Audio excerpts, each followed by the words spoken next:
All right, welcome. We're talking about Utah. I've been pretty quiet on this because, it is what it is. There's a lot of stuff out there. But we're going to talk about that fan vote that they had.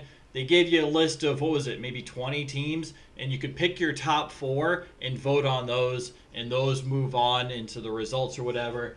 We have the results. Yeti was the first pick. It appeared on 50% of all ballots submitted, which is a lot. Right? So Yeti, clear number one, seems to be the fan favorite amongst, Reddit and forums and blogs and YouTube and media. Yeah. Second place was Outlaws. 41% of ballots had Outlaws selected. 31% of ballots had the name Mammoth selected. And 31% tied with Mammoth had Blizzard.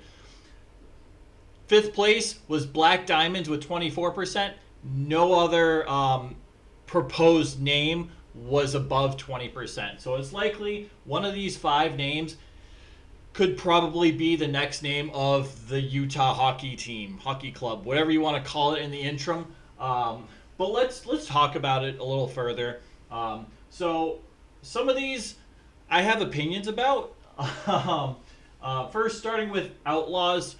I kind of I don't hate it. I hated it when I first heard it, and the more I thought about it, and the more I hear the name Utah Outlaws, it kind of makes sense, and I kind of don't hate it. I think the branding would be really cool with that. I think there's a lot you can do.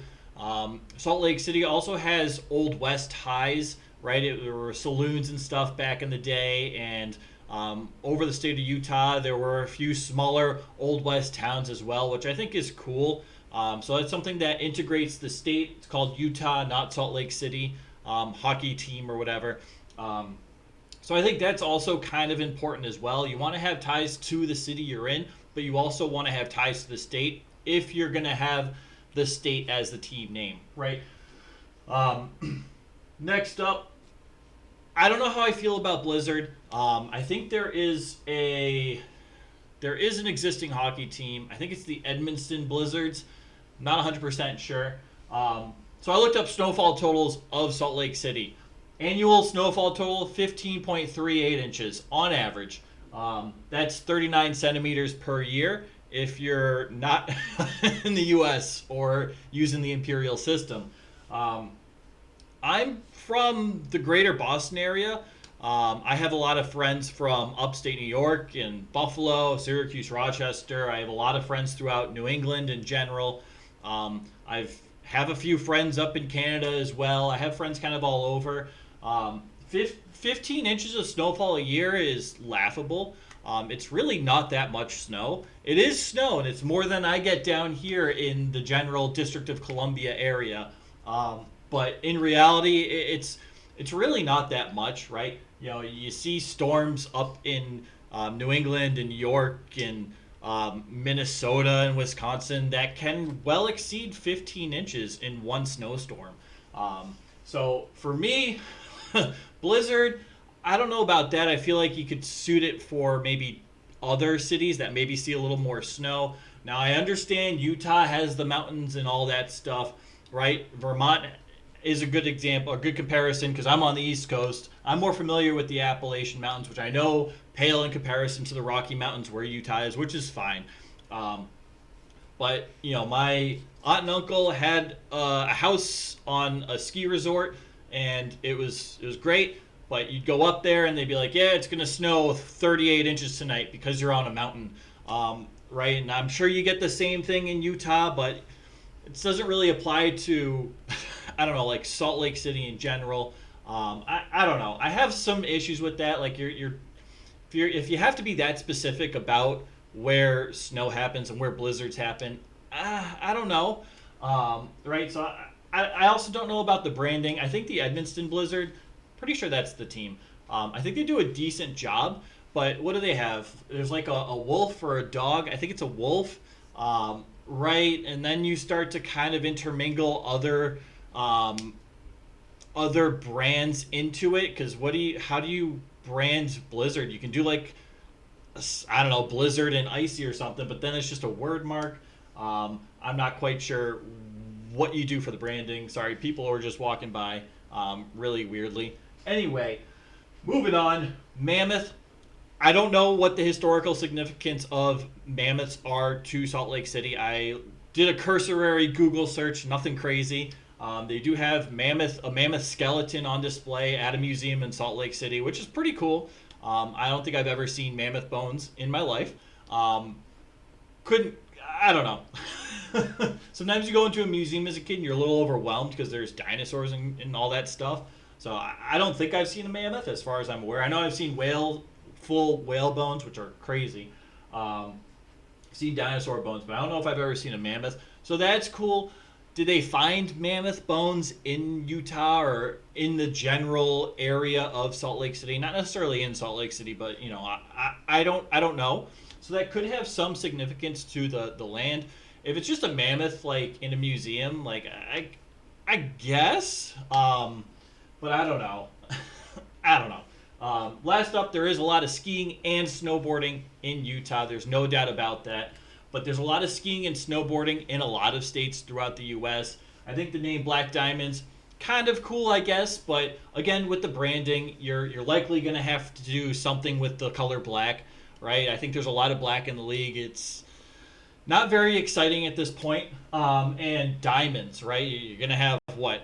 Maybe like a 3 black diamonds or something to do like a triple black diamond, or I don't really know. I think those can get a little boring. You could do like diamond plating on like the bottom of the jersey or arm patches, arm stripes, sorry. Or you could just have a diamond on the shoulder. I don't really know what you do other than that. Maybe a mountain, but then you're kind of copying the Colorado Avalanche. So I like the idea. People can enjoy skiing, snowboarding, winter events, tubing. I don't know. Whatever you do on a snowy mountain, there's a lot you can do. So I like the idea behind it. I'm not quite sure how you execute that from a branding perspective, right? So what do I like of these? Honestly, I think Yetis and Outlaws are probably my 2 favorite. I don't hate Mammoth. I think you could do some really cool branding with Mammoth and Outlaws. Yeti, you get like a picture of a Yeti, cool, that takes care of your mascot. I think the branding's pretty straightforward. But it's also one of those things. Do you do like a Yeti foot at some point? Is that interfering with like the Colorado Avalanche's branding from the past? They have ties to Yeti branding as well, and that can get a little hairy. Yeti is by far my favorite. It was since day one. It still is. I think it's cool. It's fun. It's different. We just had the Seattle Kraken, right, join the league. I think Yeti it's a similar mythological creature, right? But I don't know. I think it could be fun. But realistically, what do I think will happen? I think it'll be between Outlaws and Mammoths, and I think it'll probably end up being Outlaws. I think Outlaws makes the most sense. I think there's a lot of history and a lot of different branding you can do with that name moving forward. I think it's broad enough where you can really do a lot, right? A lot of different things. Mammoth, I think Mammoth branding would be cool, but I do think the Mammoth branding is might be a little too close to the Predators, right? How the Predators got their name, and they emphasize the saber tooth on the jersey, and it's even if like you don't see the saber tooth whatever it is on like the primary logo, you'll still see like the saber tooth stripes in some way, shape, or form, which is cool. I think the Predators do a nice job with their branding. It's similar. It's kind of along the same concept as to how the Predators got their name. So I like it, but I don't know. I don't know how, like, if it's too similar to the Predators to implement. Obviously, you'd have to do different colors. You do different branding to an extent, but at the same time, it's still kind of the team name is still founded along the same terms as another organization, which I think you need to change it up a little bit. Yeti's a little too close to the Colorado Avalanche, in my opinion. I don't mind the Avalanche branding. I know I'm kind of in the minority. A lot of people love the Avalanche branding. I think it's all right. I don't have a problem with it. But some people love their jerseys, love their uniforms, and that's fair, and I get it. I don't know. I don't know what it is for me. It might be the colors. I don't really know. I don't hate the colors. Um, I think it's probably like top. I don't know, top 10, top 15 in the league for me in terms of branding the Avalanche. But I probably wouldn't have. I definitely wouldn't have it in the top five. Maybe somewhere around that 10 mark. So Yeti's, it's similar. It's also not too far of a drive. I think it's what 8.5 hours or something between Denver, Colorado, and Salt Lake City, Utah. So you're close geometrically. You got the mountains. Both are known for like skiing and snowboarding and winter activities, right? They're both skiing destinations. For example, I'm a snowboarder, but that's a side note. So I do think Outlaws is probably the pick that should be chosen. Now, it's not my favorite pick, but it's coming along. I'm not minding it as much as I did. When I first heard it, I was like, that's terrible. But you do a little research, you hear the name over, and it kind of grows on you, and it's grown on me a lot. Initially, it was Yeti and Mammoth, and I think there was one more I liked that didn't show up here, but that's okay. I do like Yeti and Mammoth a lot, but I've really learned to like Outlaws. But I think what distinguishes Outlaws from the rest is it's different.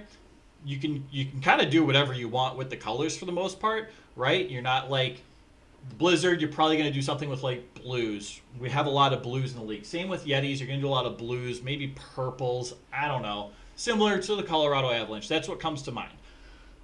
Right? You're probably not going to have green jerseys and like a Yeti face on it. Or I don't know. You might. They might. I don't know. Because they'll have to get a little creative. But Outlaws, you can have like, Old West colors. You can do like a brown. You can do an orange. You can do a yellow. You can do reds. I think there'd be a lot of red in that jersey. You could throw some purple in there if you want. You can have a little bit of green as accent. Like there's a lot you can do with Outlaws that I think can work well. So those are the results. Those are my opinions, and I do think at the end of the day it's going to be between Outlaws and Yetis. I think ultimately it's going to come down to ownership deciding, do they want to do what might be good for the team and the branding and the business side of it, or do they want to support what the fans think, right? So fans, overwhelming for Yeti. If they go with Yeti, it's almost a good sign that the owners are listening and somewhat in tune to what the fans want and are saying, and you're giving the fans what they want essentially, which is great. But Outlaws, again, more from a branding perspective, more from like a fun jersey design, can kind of do almost anything with an Outlaws brand. Clean, open slate. You're not as restricted as you are with Yetis. This would be more of a business decision in my opinion. So we'll see. That's it. That's all I got. Keeping this under 20 minutes today, so let's go. I appreciate you guys. Take care, right?